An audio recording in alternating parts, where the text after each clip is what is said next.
এবার জানাবো খবরের বিস্তারিত। মানবতা বিরোধী অপরাধের মামলায় মৃত্যুদণ্ড থেকে খালাস পেলেন জামায়াত নেতা এটিএম আজহার। আদালত প্রাঙ্গণ থেকে বিস্তারিত জানাচ্ছেন সহকর্মী মিজান আহমেদ। মিজান, রায়ে আর কি বলা হয়েছে বিস্তারিত জানাবেন আমাদের। 9:49 প্রধান বিচারপতি ডক্টর সৈয়দ রেফাত আহমেদের নেতৃত্বে 7 বিচারপতির আপিলের যে পূর্ণাঙ্গ বেঞ্চ, সেই পূর্ণাঙ্গ বেঞ্চ কিন্তু বসেন এবং পূর্ণাঙ্গ বেঞ্চ বসার পরই কিন্তু আন্তর্জাতিক অপরাধ ট্রাইব্যুনালে এই মামলাটি নিষ্পত্তির জন্য একটি নতুন আবেদন দেয়া হয় এবং তারা মোরাল এবং ইথিক্যাল গ্রাউন্ডে সেই আবেদনটি দেয় এবং সেই আবেদনের পর কিন্তু প্রধান বিচারপতি এই সংক্ষিপ্ত রায় পড়া শুরু করেন এবং রায়ের শুরুতে তিনি জানিয়েছেন যে এটি হচ্ছে এই যে 7 বিচারপতির যে আপিলের পূর্ণাঙ্গ বেঞ্চ, এটি হচ্ছে সব বিচারপতির ঐক্যমতের ভিত্তিতে আজকের এই রায়টি ঘোষণা করা হয়েছে। পাশাপাশি তিনি শুরুতে যেমনটি বলেছেন যে ফৌজদারি দণ্ডবিধির যে রীতিনীতি রয়েছে বিগত 400 বছর ধরে, সেই রীতিনীতির লঙ্ঘন হয়েছে এই আলোচিত মামলায় যেই প্রক্রিয়ার মধ্য দিয়ে দণ্ড দেওয়া হয়েছে। একটি কথা আপনার মাধ্যমে দর্শককে জানাতে চাই যে এই যেই 1971 সালের সংগঠিত গণহত্যা সহ যে সুনির্দিষ্ট 5টি অভিযোগে জামায়াত নেতাকে যে মৃত্যুদণ্ডের সাজা দেওয়া হয়েছিল, সেই ক্ষেত্রে আসামি পক্ষ থেকে প্রধান যে আর্গুমেন্টটি করা হয় সেই আর্গুমেন্টটি ছিল যে সুপ্রিয়র কমান্ড রেসপন্সিবিলিটি, অর্থাৎ ঊর্ধ্বতন কর্তৃপক্ষের দায়ে তাকে ফাঁসির সাজা দেওয়া হয় এবং ঊর্ধ্বতন কর্তৃপক্ষের দায়টি এমন একটি দায়, সেই দায়টি যৌক্তিকতা ছিল না, কারণ তাদের দাবি হয়েছে যে সেই সময়ে কিন্তু জামায়াত নেতা উচ্চ মাধ্যমিকের 2য় বর্ষের শিক্ষার্থী ছিলেন এবং 18 বছরের একজন শিক্ষার্থী কি করে যে ঊর্ধ্বতন কর্তৃপক্ষের দায় নেন সে বিষয় নিয়ে তারা আইনি প্রশ্ন তুলেছিলেন এবং তাদের বক্তব্য ছিল ঊর্ধ্বতন কর্তৃপক্ষের দায়টি শুধু সাধারণ সিভিলিয়ান না, আর্মিদের উপরও ইম্পোজড হয়, অর্থাৎ কার্যকর হয়। সেই ক্ষেত্রে আর্মিদের উপর 18 বছরের একটি যুবকের কিভাবে সিদ্ধান্ত দেওয়ার কার্যকরী ক্ষমতা থাকে সে প্রশ্ন তারা তুলেছিলেন। এর পাশাপাশি তারা আরও বলেছেন যে হেয়ারসে এভিডেন্স, অর্থাৎ শোনা সাক্ষীর সাক্ষ্যের ভিত্তিতে যেই দ্বন্দ্বটি দেওয়া হয়েছে সেই দ্বন্দ্বটি ছিল হচ্ছে তৈরি করা সাক্ষী ভিত্তিতে এবং সেই দণ্ড যথাযথ ছিল না এবং সেই আর্গুমেন্টটি তারা করেছিলেন এবং পাশাপাশি এও বলা হয়েছিল যে সাক্ষীদের যেভাবে রাষ্ট্রপক্ষের সাক্ষীদের যেভাবে জেরা করার কথার সুযোগ রয়েছিল সেই জেরা করার সুযোগ কিন্তু আসামি পক্ষকে যথাযথভাবে দেয়া হয়নি, সেই কথা তারা বলেছিলেন। আপনার মাধ্যমে জানাতে চাই যে বহুল আলোচিত এই মামলাটির ধারাবাহিক প্রক্রিয়া কিন্তু অনেক পুরনো, কারণ 1914 সালের 30শে ডিসেম্বর আন্তর্জাতিক অপরাধ ট্রাইব্যুনাল কিন্তু এই 8টি অভিযোগের মধ্যে 5টি অভিযোগে তাকে মৃত্যুদণ্ডের সাজা দেন এবং পরবর্তী পর্যায়ে কিন্তু আপিল বিভাগে তারা আবেদন করেন এবং আপিল বিভাগে আবেদন করার পর কিন্তু 2019 সালের 23 অক্টোবর এই আপিলটি খারিজ করে দিয়ে কিন্তু সাজা বহাল রাখা হয় এবং সেই সাজা বহাল রাখার পর কিন্তু তারা আবার পুনরায় সেই সাজার বিরুদ্ধে আপিল করেন এবং সেই আপিলের পর ধারাবাহিকতায় একটি বিস্তারিত শুনানি হয় এবং এই বিষয়ে রাষ্ট্রপক্ষ থেকে, আসামি পক্ষ থেকে এবং আন্তর্জাতিক অপরাধ ট্রাইব্যুনালের প্রসিকিউশন টিমের পক্ষ থেকে কিন্তু আপিল বিভাগে আইনি যুক্তি উপস্থাপন করা হয় এবং সেই আইনি যুক্তি উপস্থাপনের ধারাবাহিকতায় সবশেষ চূড়ান্তভাবে গেল 8 মে কিন্তু এটি রায়ের জন্য দিন ঘোষণা করা হয় এবং সেই ধারাবাহিকতায় আজকে কিন্তু এই রায়টি ঘোষণা করা হলো এবং এই রায়ের মধ্য দিয়ে হয়তো আরও বেশ কিছু পর্যবেক্ষণ আসবে। তবে অতীতের যে প্রেসিডেন্সগুলো রয়েছে আমরা দেখেছি, অতীতে যখনই এই ধরনের এইভাবে কখনো কাউকে নির্দোষ হিসেবে ঘোষণা করা হয় সেই ক্ষেত্রে বলা হয় যে প্রথমে যে তার যে সম্মানহানি হয়েছে সেই সম্মানটি যেন পুনঃস্থাপন করা হয়। এখন আমরা দেখতে পাচ্ছি যে জামায়াতের নেতারা আসতেছেন এবং তারা হয়তো এখনই কথা বলবেন, আমরা হয়তো আপনার মাধ্যমে দর্শকদের জানাবো। আমরা দেখতে পাচ্ছি যে দেলাওয়ার হোসেন সাঈদী সহ ডক্টর আব্দুল্লাহ মোহাম্মদ তাহের জামায়াতের নেতারা রয়েছেন এবং তারা কিন্তু স্লোগানও দিচ্ছেন। সবার মাঝখানে রয়েছেন আইনজীবী শিশির মনির এবং এখনই তারা হয়তো গণমাধ্যমের কাছে তাদের এই রায় পরবর্তী যে প্রতিক্রিয়া সেই প্রতিক্রিয়া তুলে ধরবে এবং সেই প্রতিক্রিয়ার মধ্য দিয়ে আমরা জানতে পারবো যে আজকে সর্বোচ্চ আদালতের সিদ্ধান্তটিকে তারা কিভাবে দেখছেন এবং আগামীতে যিনি এখন বর্তমানে কর্নেল সেলে রয়েছেন তিনি আসলে কখন মুক্তি পাবেন। তো এই বিষয়গুলো হয়তো আমরা জানতে পারবো। আমরা চেষ্টা করছি সম্পূর্ণ তথ্য সরাসরি আপনার মাধ্যমে দর্শকদের কাছে তুলে ধরতে। এখানে আমি এই মুহূর্তে কিন্তু আমি মাইক্রোফোনটি দিয়ে দেব। আপনারা দেখতেই পাচ্ছেন যে জামায়াতের নেতারা কথা বলার প্রস্তুতি নিচ্ছেন এবং কথা বলা শুরু হলেই আমরা দিয়ে দেব। আমরা দেখতে পাচ্ছি মিয়া মোহাম্মদ গোলাম পারোয়ার রয়েছেন, আমরা দেখতে পাচ্ছি আব্দুল্লাহ মোহাম্মদ তাহের রয়েছেন, আমরা দেখতে পাচ্ছি আকন্দ যিনি তাদের আইন সম্পাদক তিনি রয়েছেন, অ্যাডভোকেট আকন্দ কিছুক্ষণ পরে হয়তো কথা বলবেন তারা। আমরা মাইক্রোফোন দিয়ে দিচ্ছি।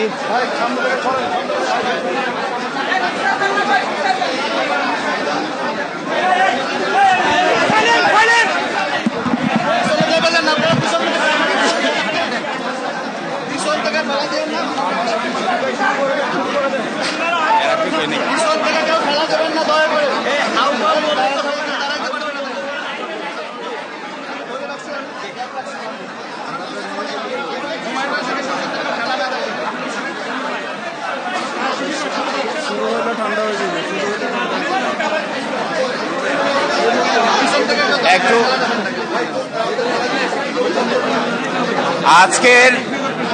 আজকের এই রায়ের জন্য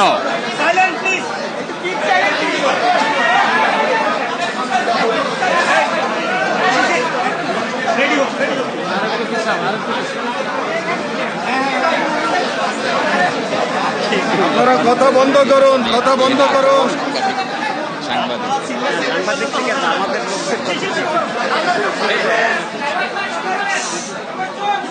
আজকের এই রায়ের জন্য আমরা সর্বপ্রথম আল্লাহর শুকরিয়া আদায় করছি, আলহামদুলিল্লাহ। বাংলাদেশ সুপ্রিম কোর্টের আপিল বিভাগের পূর্ণাঙ্গ বেঞ্চ জনাব এটিএম আজহারুল ইসলাম সাহেবকে সকল অভিযোগ থেকে বেকসুর খালাস প্রদান করেছেন।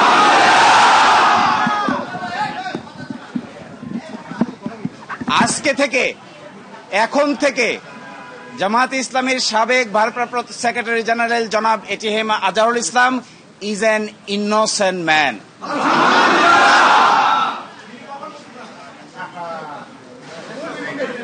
এই রায়ের মাধ্যমে আমরা মনে করি সত্য জয়ী হয়েছে, মিথ্যা পরাজিত হয়েছে। Truth prevailed and falsehood defeated. জামাতের এবং বিএনপির 6 জন শীর্ষস্থানীয় নেতৃবৃন্দকে মৃত্যুদণ্ড কার্যকর করা হয়েছে। 5 জন, অন্ততপক্ষে 5 জন জেলেই মৃত্যুবরণ করেছেন। দুনিয়ার ইতিহাসে এটা নজিরবিহীন নির্যাতনের শামিল। জনাব এটিএম আজহারুল ইসলাম সাহেব সৌভাগ্যবান, তিনি ন্যায় বিচার পেয়েছেন, আল্লাহ তাআলা তাকে বাঁচিয়ে রেখেছিলেন। তাই আমরা এটাও মনে করি এই রায়ের মাধ্যমে সিন্ডিকেটেড ইনজাস্টিসের অবসান হয়েছে। আমরা এটাও মনে করি এই রায় ঘোষণার মধ্য দিয়ে বাংলাদেশের আদালতের মর্যাদা সমুন্নত হয়েছে। এবং আদালত 4টি অবজারভেশন দিয়েছেন। তার মধ্যে প্রথমটি বলেছেন, অতীতের রায়ে বাংলাদেশ সহ এই ভারতীয় সাবকন্টিনেন্টের ক্রিমিনাল বিচার ব্যবস্থার পদ্ধতি চেঞ্জ করে দেওয়া হয়েছিল, এটা ছিল সবচাইতে বড় ভুল। আরো বলেছেন, আদালতের সামনে উপস্থাপিত সাক্ষ্য প্রমাণ অ্যাসেসমেন্ট করা ছাড়াই জনাব এটিএম আজহারুল ইসলাম সাহেবকে ফাঁসি দেওয়া হয়েছিল। এবং আরেকটি ইম্পর্টেন্ট কথা বলেছেন যে পৃথিবীর ইতিহাসে এটি একটি ট্র্যাভেস্টি অফ ট্রুথ, অর্থাৎ বিচারের নামে অবিচার। আরো বলেছেন, যে সমস্ত তথ্য প্রমাণ আদালতে হাজির করা হয়েছিল, অতীতের আপিল বিভাগ তা সঠিকভাবে বিবেচনা করতে ব্যর্থ হয়েছে। ফলশ্রুতিতে আজকে জনাব এটিএম আজহারুল ইসলাম সাহেবকে বেকসুর খালাস প্রদান করেছেন। বাংলাদেশের ইতিহাসে নয়, পৃথিবীর ইতিহাসে এটি একটি নজিরবিহীন ঘটনা হয়ে থাকবে। এরই মাধ্যমে আমরা মনে করি ন্যায় বিচার প্রতিষ্ঠিত হয়েছে, সত্য বিজয়ী হয়েছে, মিথ্যা পরাভূত হয়েছে।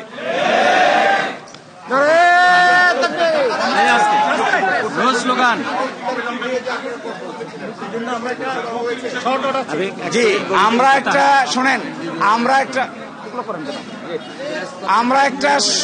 একটা শর্ট অর্ডার চেয়েছি, অ্যাডভান্স অর্ডার চেয়েছি। এই অ্যাডভান্স অর্ডারটার আদালত মঞ্জুর করেছেন। আদালত বলেছেন আমরা চেষ্টা করব আজকেই যেন এবং আজকে এবং কালকের মধ্যে যেন এই শর্ট অর্ডারটা প্রসেস হয়ে জনাব এটিএম আজহারুল ইসলাম সাহেব মুক্তি পেতে পারেন, এই জন্য সকল আইনি ব্যবস্থা আমরা গ্রহণ করব। আর আরেকটা প্রেস কনফারেন্স আছে 11:30টায় বাংলাদেশ জামাত ইসলামীর পক্ষ থেকে ডিপ্লোমা ইঞ্জিনিয়ার্সে। এই প্রেস কনফারেন্সে আপনাদের সকলকেই স্বনির্বন্ধভাবে দাওয়াত দেওয়া হচ্ছে। আর এই রায়ের প্রাথমিক প্রতিক্রিয়া হিসেবে বাংলাদেশ জামাত ইসলামের নায়েবে আমির ডক্টর সৈয়দ আব্দুল্লাহ মোহাম্মদ তাহের আপনাদের সামনে আরো দুটি কথা বলবেন। আমি 1 মিনিট বলি, তারপরে বিসমিল্লাহির রহমানির রহিম। কুল জাল হাক্কা ওয়া জাহাকাল বাতিল ইন্নাল বাতিলা কানু জাহাকা। কোরআন বলেছে যে সত্যের বিজয় হবে, মিথ্যা দূরীভূত হবে এবং মিথ্যার পতন অবশ্যম্ভাবী। আজকে মহামান্য সুপ্রিম কোর্টের রায়ের মাধ্যমে এই সত্যই প্রমাণিত হয়েছে। অ্যাডভোকেট শিশির বলেছে সত্যের বিজয় হয়েছে, সত্যের বিজয় হয়েছে, সত্যের বিজয় হয়েছে। আজকে 11:30টায় ডিপ্লোমা ইঞ্জিনিয়ার ইনস্টিটিউটে সাংবাদিক সম্মেলন হবে। সেখানে আমাদের মোহতারাম আমির জামাত প্রেস কনফারেন্স অ্যাড্রেস করবেন। আমি সেই জন্য আর এখানে কথা বলতে চাই না। আমি কোর্টকে ধন্যবাদ জানাই এবং কেউ চাচ্ছে ডিসেম্বরে নির্বাচন, আবার কেউ ভোটের চেয়ে সংস্কারেই বেশি গুরুত্ব দিচ্ছে। এ নিয়ে প্রধান উপদেষ্টার সঙ্গে রাজনৈতিক দলগুলোর দফায় দফায় বৈঠক হচ্ছে, যোগ হচ্ছে নতুন নতুন প্রস্তাব ও দাবি। প্রশ্ন উঠছে, শেষ পর্যন্ত ঐকমত্যে পৌঁছাতে পারবে রাজনৈতিক দলগুলো? বিশ্লেষকরা বলছেন জাতীয় স্বার্থে অনড় অবস্থান থেকে সরে দলগুলোকে ছাড় দিতে হবে, কারণ নির্বাচন সংস্কার সহ গুরুত্বপূর্ণ ইস্যুতে এক জায়গায় না আসতে পারলে ব্যর্থ রাষ্ট্রে পরিণত হতে পারে বাংলাদেশ। অন্তর্বর্তী সরকার দায়িত্ব নেওয়ার পর শুরুর দিকে নির্বাচন ও সংস্কার প্রসঙ্গ আলোচনায় থাকলেও সময় বাড়ার সঙ্গে সামনে আসছে নতুন নতুন ইস্যু। সংস্কার ইস্যুতে রাজনৈতিক দলগুলোর সঙ্গে জাতীয় ঐকমত্য কমিশনের আলোচনার আনুষ্ঠানিক ফল প্রকাশ না হলেও এরই মধ্যে বেশ কিছু মতপার্থক্য স্পষ্ট হয়েছে। গত শনিবার থেকে শুরু হওয়া রাজনৈতিক দলগুলোর সঙ্গে প্রধান উপদেষ্টার বৈঠকে দলগুলো নতুন প্রস্তাবের পাশাপাশি নানা দাবি তুলছে। আবারও ডিসেম্বরের মধ্যে নির্বাচনের রোডম্যাপ ঘোষণার দাবির সঙ্গে 2 উপদেষ্টা সহ 3 জনের পদত্যাগের দাবি জানাচ্ছে বিএনপি। আর নির্বাচন কবে হবে জানতে চেয়েছে জামায়াতে ইসলামী। সংস্কার ও দৃশ্যমান বিচারের কিছু প্রক্রিয়া শুরু করার আহ্বান তাদের। জাতীয় নাগরিক পার্টি এনসিপিরও ছিল কয়েকটি নতুন প্রস্তাব ও দাবি। এর মধ্যে নির্বাচন কমিশন পুনর্গঠন, জাতীয় নির্বাচনের আগে স্থানীয় নির্বাচন আয়োজন এবং আওয়ামী লীগের আমলে হওয়া সব নির্বাচন অবৈধ ঘোষণা করা। নতুন নতুন প্রস্তাব ও দাবির ফিরিস্তি দেখে রাজনৈতিক দলগুলোর ঐকমত্য নিয়ে সংশয়ে রাজনীতি বিশ্লেষকরা। তাদেরও এটা বোঝা উচিত যে এক সময় না এক সময় সকলের সঙ্গে অ্যাডজাস্ট করতে হবে, সমন্বয় করতে হবে। অন্যথায় এখানে নির্বাচন হওয়া, গণতন্ত্রে উত্তরণ হওয়া বলেন, দেশের স্থিতিশীলতা বলেন, দেশের অর্থনৈতিক অগ্রগতি বলেন, কোনোটাই সম্ভব হবে না। বিএনপি থেকে বলতেছে এরা এনসিপি মাইন্ডেড। আমি সব পার্টিকে বলবো এইটা নিয়ে যদি নমনীয়ভাবে গ্রহণ না করে তাহলে ক্রাইসিসটা আরও শার্পেন হবে।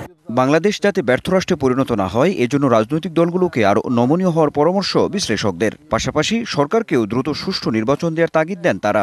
সেই ক্ষেত্রে হবে কি, যত তাড়াতাড়ি সমস্যাটা সমাধান করা একটা উপায় হচ্ছে গণতান্ত্রিকভাবে একটা নির্বাচন দেওয়া। দেশীয় স্বার্থের দিকে লক্ষ্য রেখে সমস্ত রাজনৈতিক দলগুলো রাজনীতি করা উচিত, কারণ জনগণ তো তাদের আসল। যেখানে আমাদেরকে একসঙ্গে অনেকগুলো অগ্রাধিকার সম্পন্ন কাজগুলো করতে হচ্ছে এবং করতে হবে, এবং করতে যদি না পারি আমরা, তাহলে জাতি হিসেবে আমরা ব্যর্থ হয়ে যাব। উস্কানিমূলক যেসব স্টেটমেন্ট, বক্তব্য, সেগুলি তাদের পরিহার করে চলা উচিত, কারণ পরিস্থিতিটা অত্যন্ত নাজুক একটা অবস্থাতে আমরা আছি।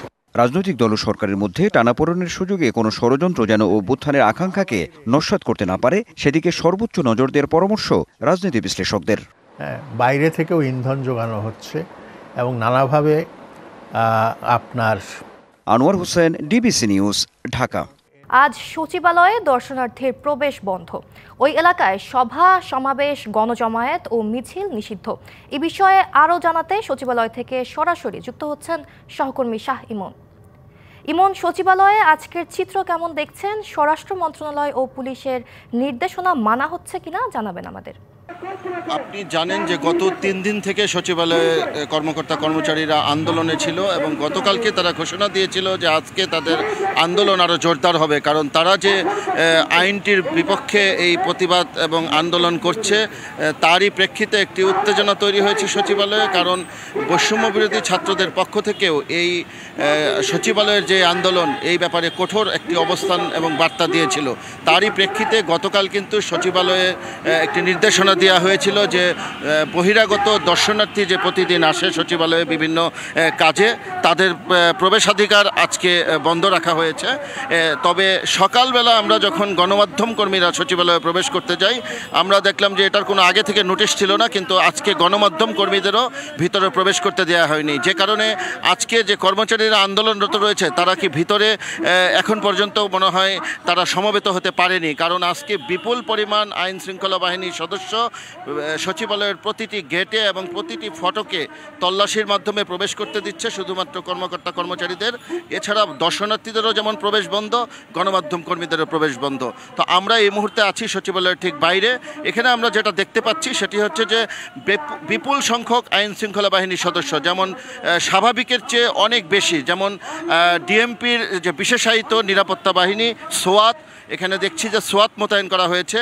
আমরা আরেক পাশে দেখতে পাচ্ছি যে বিজিবির সদস্যদের মোতায়েন করা হয়েছে এবং 1 নম্বর গেটে পুলিশ সদস্যরা দায়িত্ব পালন করছে এবং আর্ম পুলিশ ব্যাটালিয়ন সহ দাঙ্গা পুলিশ এবং এপিসি মোতায়েন করা হয়েছে আমরা দেখলাম যে বিভিন্ন গেটের সামনে। অর্থাৎ আজকে এই পরিস্থিতিকে কেন্দ্র করে বিপুল পরিমাণ নিরাপত্তা বাহিনীর সদস্য নিরাপত্তা দায়িত্ব পালন করছে এবং যে কারণে আজকে এখন পর্যন্ত যে আন্দোলনকারীরা রয়েছে তারা কিন্তু সমবেত হতে পারেনি এবং হতে দেওয়া হয়নি এবং বহিরাগতদেরও প্রবেশ করতে দেওয়া হচ্ছে না। আরেকটি বিষয় জানিয়ে রাখি, সেটি হচ্ছে যে সচিবালয়ের 1 নম্বর গেটের ঠিক বিপরীত পাশে, অর্থাৎ উসমানী মিলনায়তন যে পাশটাতে, সেখানে আমরা দেখছি যে জুলাই মঞ্চ নামে আরেকটি সংগঠন, তারা এখানে ব্যানার নিয়ে একটি অবস্থান করছে। তারাও ফ্যাসিবাদ বিরোধী যে সচিবালয়ের যে আমলা রয়েছে তাদের বিরুদ্ধে স্লোগান দিচ্ছে এবং তারা বলছে যে এই ধরনের আন্দোলনের মাধ্যমে সরকারকে অস্থিতিশীল করার যে চেষ্টা চলছে সেটা যদি প্রয়োজন হয় তাহলে তারা প্রতিরোধ করবে। ইমন, ধন্যবাদ আপনাকে আমাদের সাথে এতক্ষণ যুক্ত থাকার জন্য। 3 দফা দাবিতে দ্বিতীয় দিনের মতো সরকারি প্রাথমিক বিদ্যালয়ের সহকারী শিক্ষকরা কর্মবিরতি পালন করছেন। তবে শিক্ষার্থীদের স্বার্থে বিভিন্ন জেলার অধিকাংশ স্কুলে পাঠদান চলমান রেখে ক্লাস নিচ্ছেন শিক্ষকরা। সকাল থেকে সিলেট নগরের প্রাথমিক বিদ্যালয়গুলোতে দেখা গেছে ঢিলাঢালা ভাব। শিক্ষার্থীদের উপস্থিতি তুলনামূলক কম। সহকারী শিক্ষকরা স্কুলে আসলেও পুরোপুরি হচ্ছে না শ্রেণী কার্যক্রম। অনেকে প্রতীকী কর্মবিরতি পালন করছেন। তবে অনেক প্রতিষ্ঠানে প্রধান শিক্ষকের তত্ত্বাবধানে আংশিক শ্রেণী কার্যক্রম চলছে। খুলনাতে শিক্ষকদের এ কর্মসূচি চললেও পাঠদান দিচ্ছেন কর্মবিরতিতে থাকা শিক্ষকরা। সহকারী শিক্ষক পদকে এন্ট্রি পদ ধরে একাদশ গ্রেডে বেতন নির্ধারণ সহ 3 দফা দাবিতে 5ই মে থেকে বিভিন্ন ধাপে কর্মবিরতি পালন করে আসছেন শিক্ষকরা। বাজেটে সামাজিক নিরাপত্তা কর্মসূচি নতুন করে সাজানোর পরিকল্পনা করছে সরকার। আনা হবে স্বচ্ছতা, বাতিল হবে বেশ কিছু খাত। তবে খুব সামান্যই বাড়বে সুবিধাভোগী ও তাদের ভাতার পরিমাণ। আগামী বাজেটে এ নিয়ে থাকবে নানা দিক নির্দেশনা। তবে বিশ্লেষকরা বলছেন অন্তর্বর্তী সরকারের 9 মাসের সংস্কার কার্যক্রমে কোনো নজরই নেই দরিদ্র জনগোষ্ঠীর দিকে।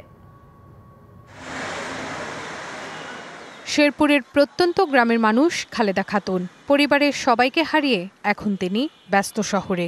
বয়সের ভারে কাজ করতে পারেন না, নানান জটিলতায় পান না সরকারি সহায়তাও। আমি ডাহার কাম করে ভাত খাই, আজকা 6 মাস ধরে বিছনাত পড়েছি। রান্ধি না, বাড়ি না, দোকানতে না, 10টা 5টার ভাত আনে খাই কিনা, খুদা লবণ দেয়া তরকারি নাই, মুছ নাই।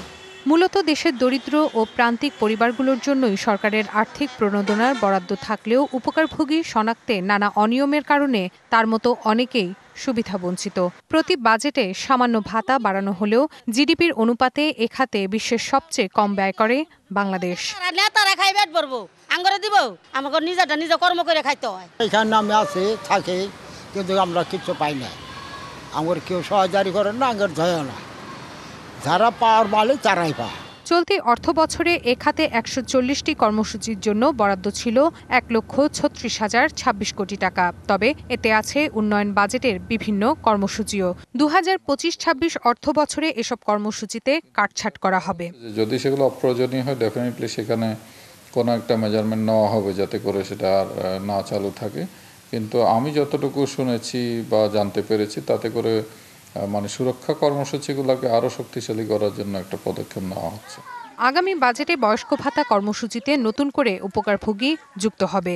বিধবা, স্বামী পরিত্যক্তা ও দুস্থ নারী উপকারভোগীর সংখ্যা ও ভাতার পরিমাণ 2 বাড়বে।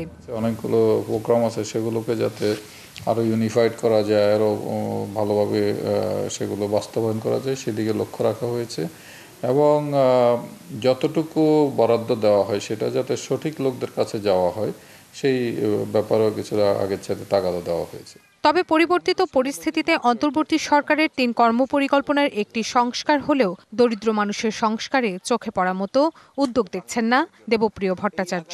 এই সরকার এত সংস্কারের কথা বলে, সংবিধান শুদ্ধ সংস্কার করতে পারে, কিন্তু সাধারণ গরিব মানুষের পক্ষে কাজ করার জন্য প্রশাসনিক ব্যবস্থাপনা কণ্ঠস্বর দিতে পারে না।